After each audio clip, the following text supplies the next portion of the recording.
All right, cool. Back to Baudrillard. So Carnival and Cannibal, Ventriloquous Evil. This book came out toward the end of, I guess it would have actually only come out after he had died, being published in the original French in '08 when he died in '07. So this book is in many ways, I think, where his entire project was heading towards. That is, it is in this text that I think we see the apotheosis, or the kind of climax of his critique of the West.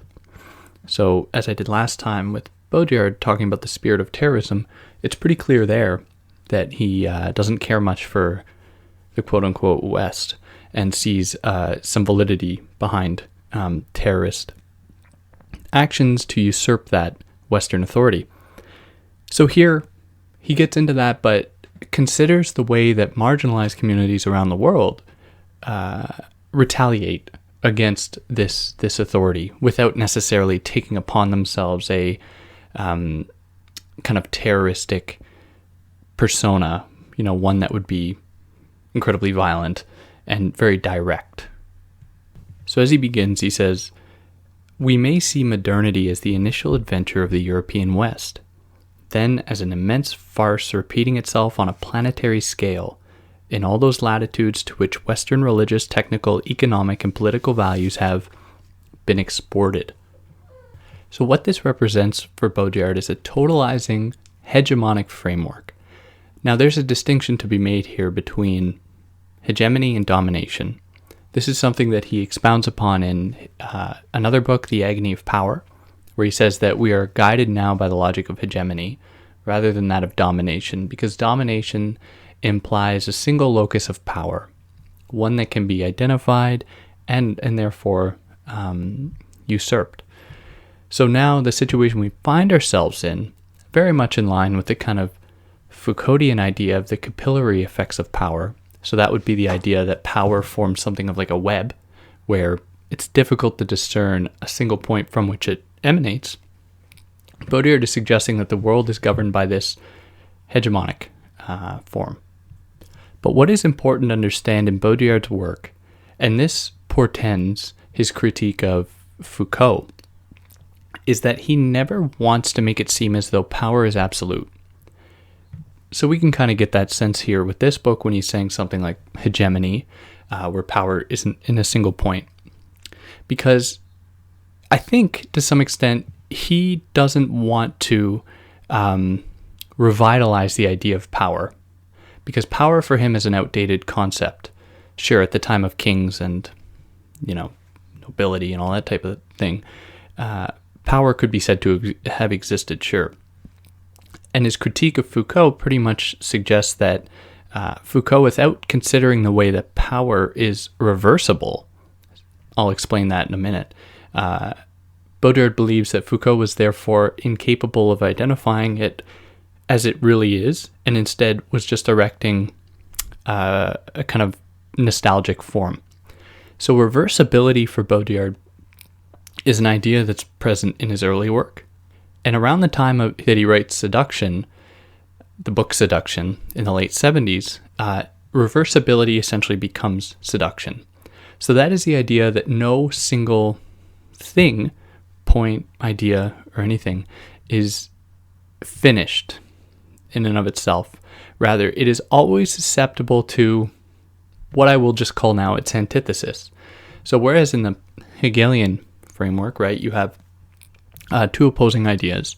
You have the thesis and the antithesis that collide to some extent and birth a synthesis, which then becomes the new thesis. For Baudrillard, there's always a kind of antagonism between a thesis and an antithesis that don't resolve in a synthesis in the way that it may have once been envisioned. Instead, these two poles are in constant a kind of agonistic struggle, always. So there's a friction there. And by virtue of there being a friction, they adapt and change and develop. So that is why in one interview, and I can't remember where exactly he says this, because the interviewer asks him, why is it that you rely so heavily on the idea of binaries when you claim to be like this radical thinker, whereas we would believe binaries to be something of the past, right? Binaries to be a thing housed within the determining logic of patriarchy or insert discriminatory ideology here. To which Baudrillard says, well, binaries are in many ways necessary for there to be development, because binaries present in their kind of absolute form, where I would say that this can also manifest itself in a number of other ways, that is trinary or quadnary or pentanary. I don't know what all the terms are. As long as there is some struggle between two or more different poles that demand that things change and develop in accordance with the others. So that doesn't imply a kind of positivism or a telos where things just move in a straight line, and that straight line being in kind of benevolent direction. This is instead to suggest that things are never determined. Things are always susceptible to change, and that change could correspond to a positive thing. It could be negative. Who's to say? So the entire logic of reversibility implies that any single pole is defined, and not only that, is determined in being precisely by its being in proximity to another pole. So some of the examples that he gives is that hot seduces cold, and cold seduces hot. The masculine seduces the feminine seduces the masculine, where these things are always in, by virtue of their being in contact or proximity to one another, are always susceptible to various changes. So this idea of reversibility sets the stage for how he imagines this form of global power that we see emerging. Remember, it's a hegemonic power, though, where there's a kind of universalization of, Western ideals, that are never absolute, because, as he comes to say, the people that it affects most greatly challenge that authority, not by necessarily exacting some kind of terroristic revenge, but just by following the very logic of reversibility that he lays out earlier in his career, suggesting that no power is absolute. So there must be some pole, and in this case it's not totally outlandish to believe that it would be the marginalized communities in the world that challenge that authority just by virtue of them being marginalized. So in his words, he says that this hegemony is accompanied by an extraordinary process of reversion in which power is slowly undermined, devoured, or cannibalized by the very people it carnivalizes. So that is those people. I think he's speaking mostly to the people that would live in Africa, that people obviously in the West infantilize so greatly. Good. So the West carnivalizes, makes a joke of these people, and it's not limited to the African continent. It can apply to most places in the global South that the West looks upon with great disdain. In response to this carnivalization, he's suggesting that there is a relative cannibalization. So this is kind of an interesting term to use, because cannibalization implies that you're eating one of your own, right? So that would imply then that these people, by virtue of them being carnivalized, are entered into the same system, and then any sort of retaliation, any sort of retaliation that they exact is then, because they are within that system, then a form of cannibalization. This cannibalization can take a few different forms, where the Western people, or whites, as Baudrillard says, carnivalize the people that they have marginalized or oppressed through a number of different ways, right? We appropriate various things that from those cultures, turning them or taking them from their sacred meaning that they might house, and then they become desktop ornaments or something like that. Just entering it into the banal culture industry. Or another term that comes up in some of his other works is the idea of museumification. That is, we put the people, the cultures on display in museums, right? Kind of holding them in a state of suspension as a culture so that the Western gaze can keep feeding off of it. So any distinctions that we might have between races, Baudrillard suggests, is, it becomes blurred a little bit. Now, this is a problematic idea because it's reductive of the ways that many cultures still exist today and aren't just simply, haven't simply been crushed by Western power.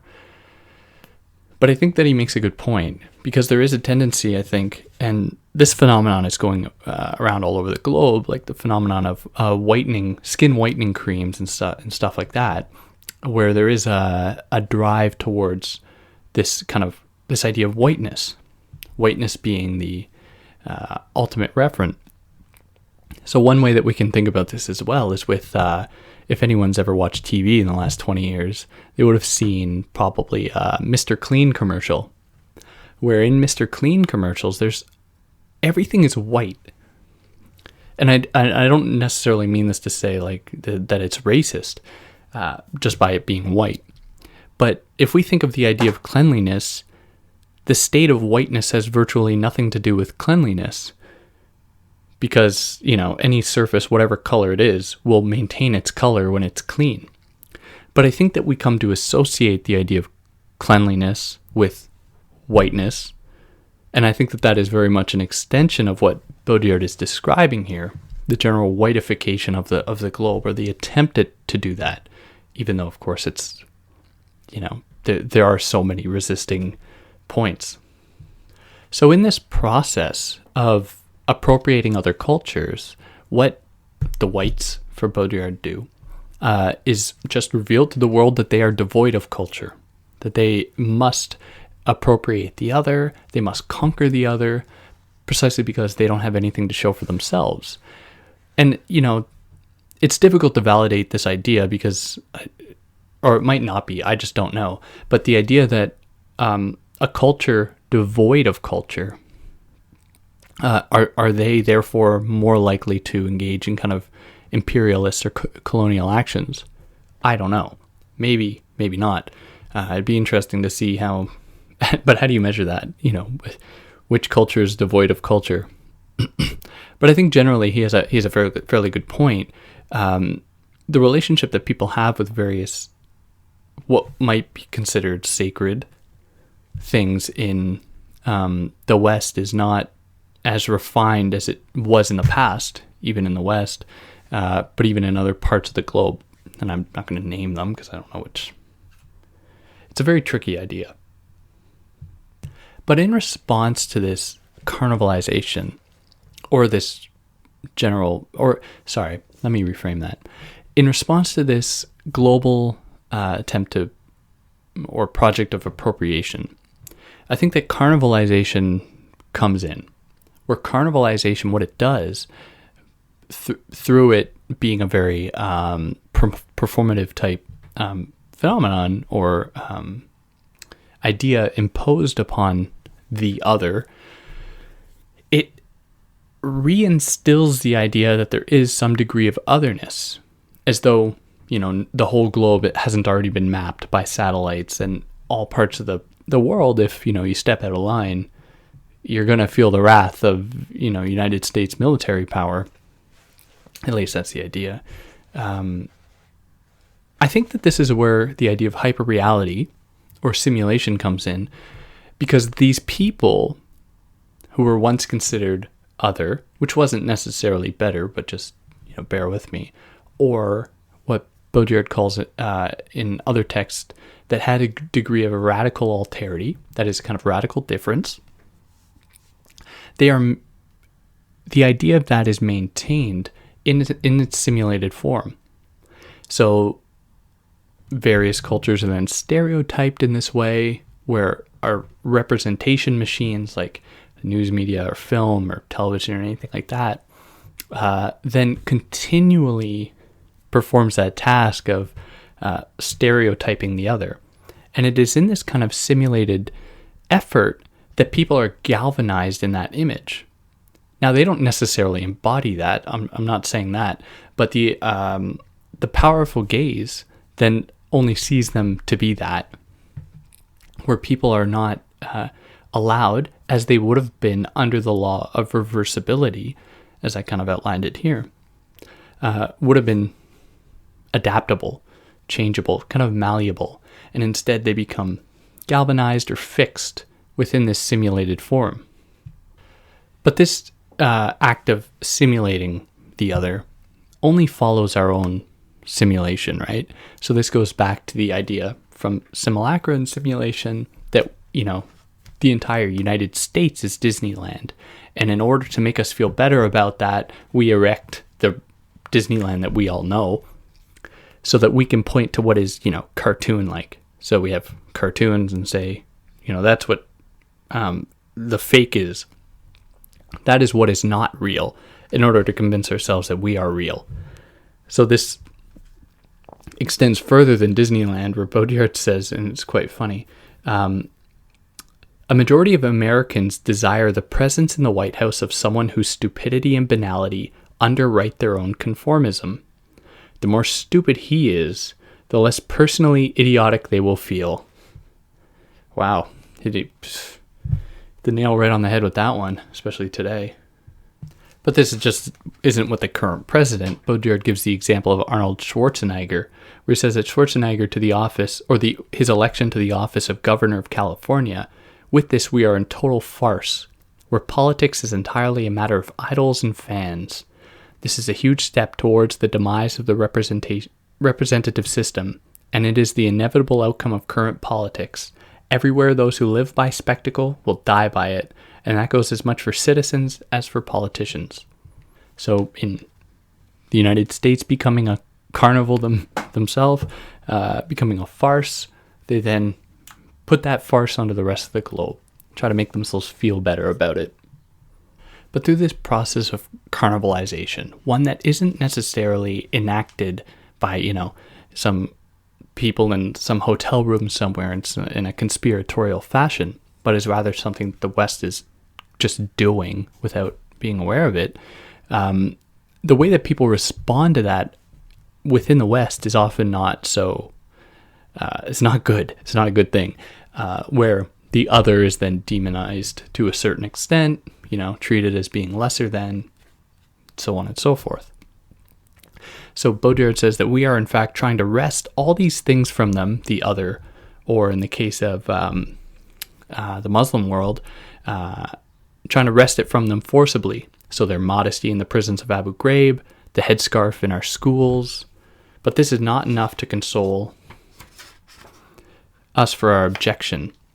And this is certainly true, and I'll get into that, but I'll just keep reading. So they have come to it themselves. They have to sacrifice themselves on the altar of obscenity, transparency, pornography, and global simulation. So that, I think that really gets at what is going on in many places around the globe. The idea of the white savior, where white men go into parts of the world and claim that they're saving, or I think Spivak says it. She says, white men going to save brown women from brown men. So, and one of the kind of political dictum that comes out of that is the idea that the headscarf is a sign of oppression, right?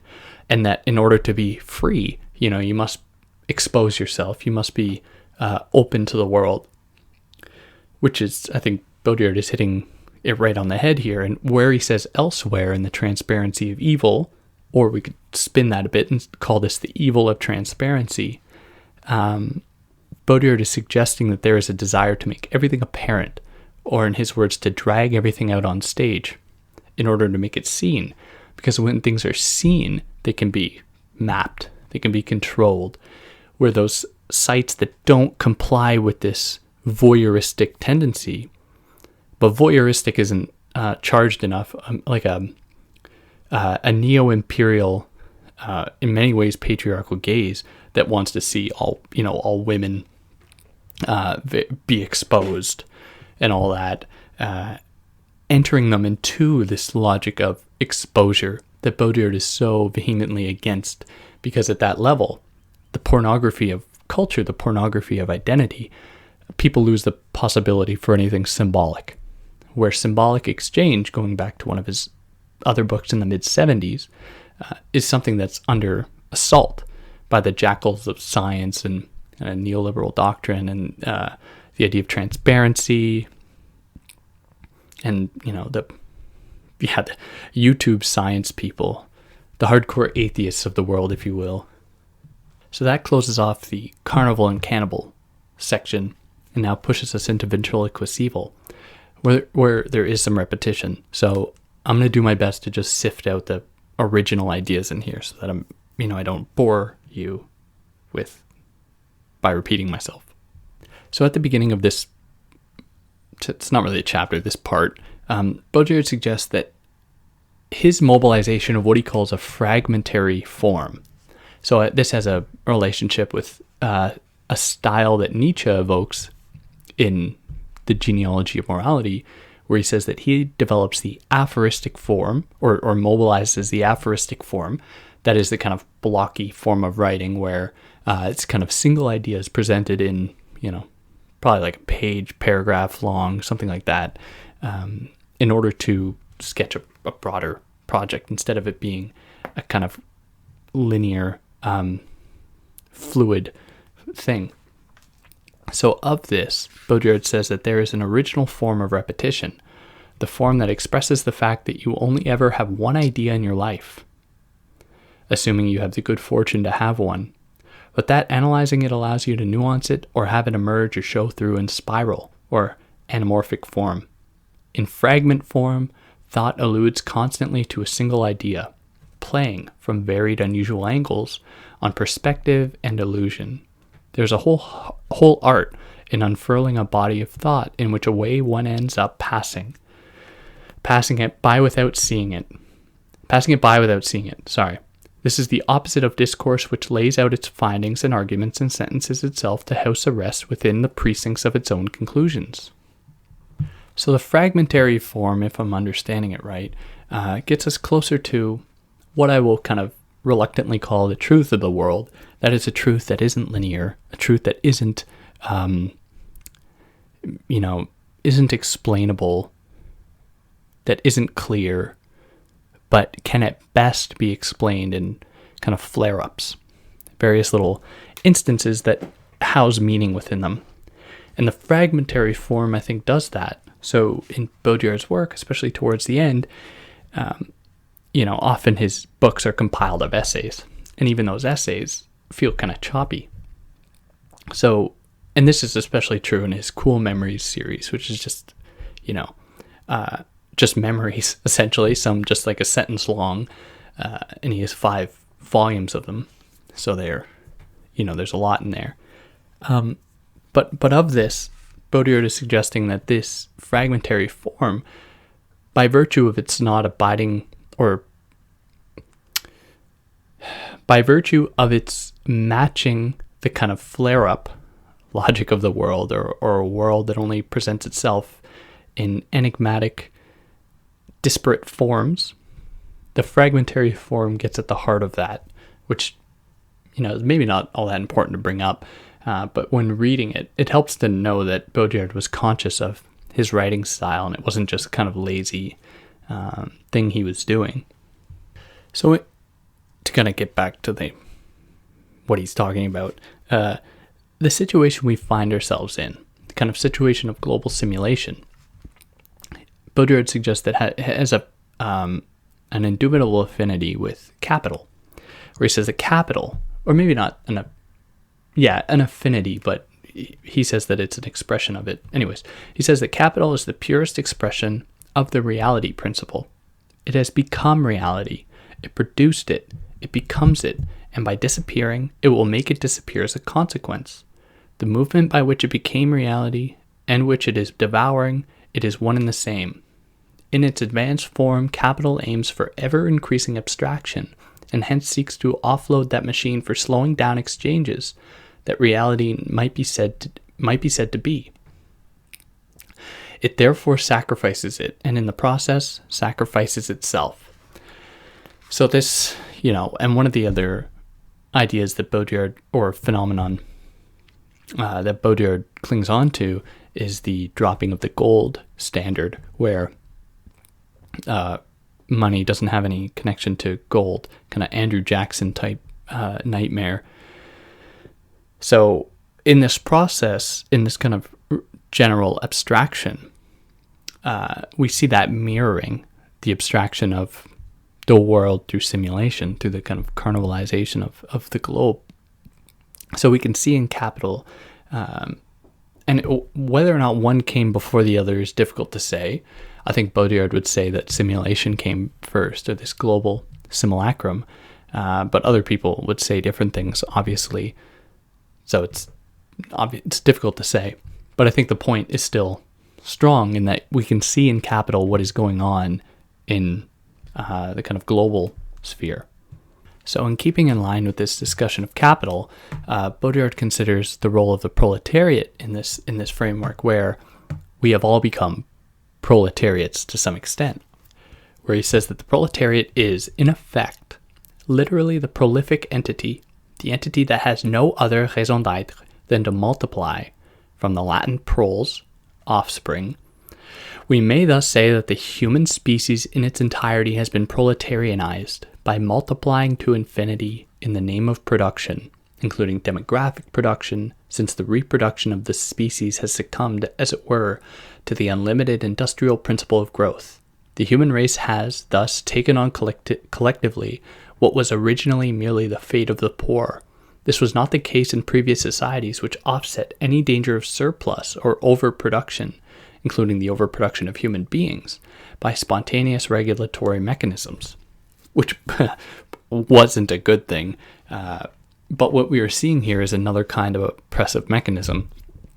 That is the logic of proliferation, right? Which keeps with many of his other arguments in other books.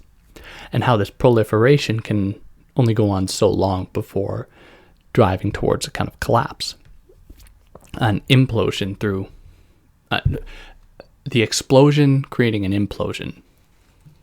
So in this proliferation, we see not only the proliferation of subjugated bodies, we see the proliferation of a single idea. So all people give birth out of the same system. That is what Baudrillard calls the kind of foundationalism without foundations, or foundationalism without, fundamentalism without foundations, sorry. And our fundamentalism is one that's predicated on science, technology, and technocracy.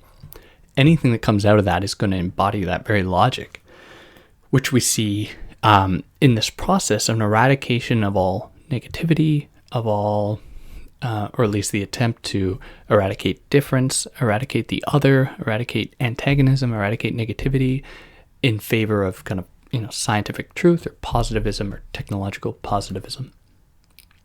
So and this is where he talks about what the ventriloquist means, where he says that when the power of the negative fades, when the prohibitions, controls, and inequalities and differences disappear one by one, the better to internalize themselves in the mental sphere, it is at this point that evil, as undesirable alien, becomes ventriloquous.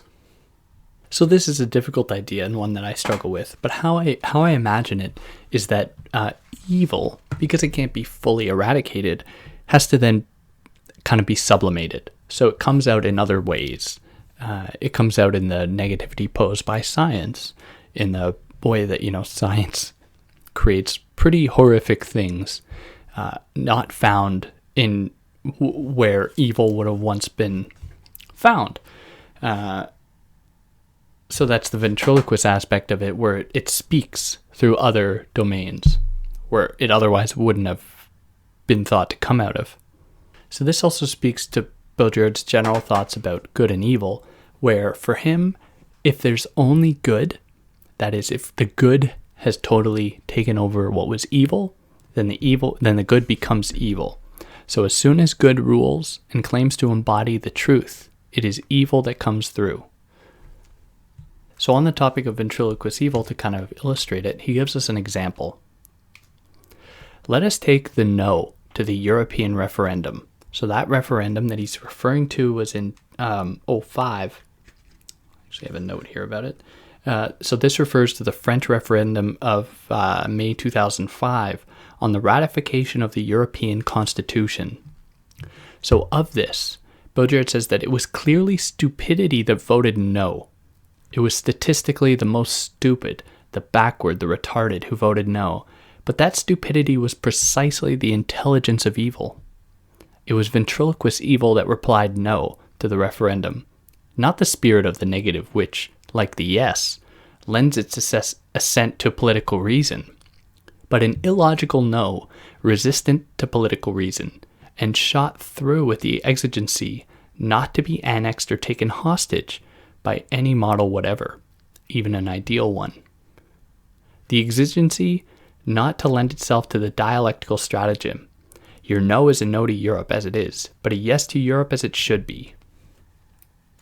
So the idea that any kind of pure idea taken as, the absolute perfect idea will never, according to Baudrillard, because I think he's getting at kind of the ontological condition of humanity, will never be totally accepted. Because that, if it was, that would present a more oppressive system than anything else realized. There will always be zones that oppose it. And those zones don't necessarily comply to the general logic of any system, but these zones are relics of a time when reversibility reigned, where there was this antagonism between two poles, and it is the kind of residue of that. Because if that goes away, then we will enter something, as I just said, much more oppressive than what the no in this case represents. So from this, he moves into an example of someone named Gilmore. Gilmore's piece, The Executioner's Song, where Baudrillard suggests that this character has a right to die, where death should be a human right. Because death, and this harkens back to the book Symbolic Exchange and Death, where Baudrillard says that humans have been denied their right to death, which would signify an ownership of themselves that goes beyond state or corporate control. So Baudrillard uses this example to suggest that we are caught in a state of life suspension, where we are forced to live, as long as possible, where now there are some pretty radical ideas coming out. And Baudrillard was, I think, really ahead of his time with this, because these ideas are coming out, and they're certainly not popular ones in some critical disability. And I know one trans scholar working on this stuff talking about assisted suicide as being something that should be welcomed. So people should, if they living in a stable environment for a certain amount of time, truly for themselves want to die, then there should be ways to make that happen. So you could introduce things like death doulas to facilitate that process and to make it easier, because it's kind of absurd that we deny people the right to die. This harkens back to the Christian doctrine that has such a strong place in our world,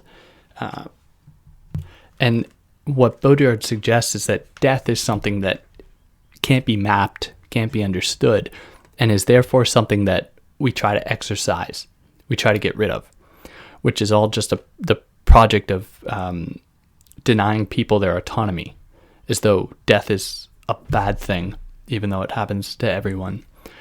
Because for Baudrillard, there were times when people would treat death and would treat the dead with a degree of respect that we don't have today. So one example he gives is the case of the Aztecs that would sacrifice people in order to fuel the sun, right? Or to keep the sun shining. We don't have that kind of relationship to death anymore, which, say what you will, it could be a good or a bad thing, but it is a change. And with this change, I think Baudrillard is right that there has been a kind of accepted control over human bodies, over human beings, to deny themselves that autonomy over themselves that would allow them to say yes to death.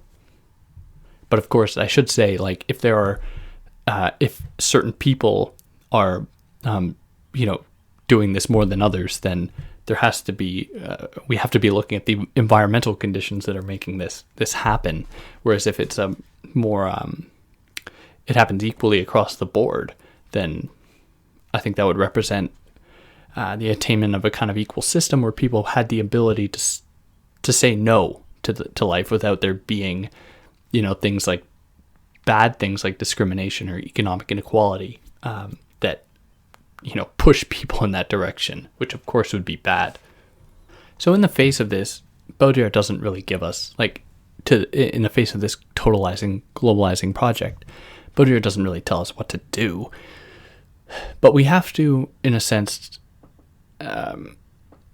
first of all, recognize what is going on, at least for Baudrillard. That is, the traditional understandings of the world should be thrown out the window in favor of what Baudrillard is giving us, notably this move towards totalization that doesn't happen on the surface. It's surreptitious, it's sneaky. But in response to this, we have to take the opposite position. If the world is driving towards a kind of totalizing perfect system, we must embrace the imperfect, whatever that looks like. We have to oppose the scientific rationality and the imperialism often mobilized in its name with a system that says no to that. Or as he says in this book, it's not enough to not want to be dominated. We must also renounce